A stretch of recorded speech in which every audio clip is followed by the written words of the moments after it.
Алаяқтық фактісі бойынша Риддер жылу электр орталығының бұрынғы басшылығына қатысты істі агенттіктің Шығыс Қазақстан облысы бойынша департаменті тергеп жатыр.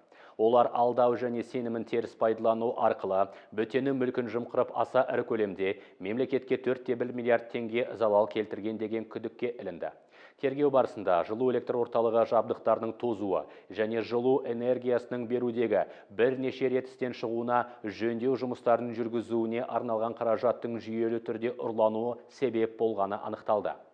2018-22 жылдар аралығында Риддер жылу электр орталығының бұрынғы лауазымды тұлғалары ғылыми-техникалық қызмет көрсету, қазандықтарға, жылу желілеріне және турбогенераторларға күрделі жөндеу жұмыстарын жүргізу үшін кәсіпорындармен жалған келісім шарттар жасап, уәкілетті органға жалған есептер ұсынған.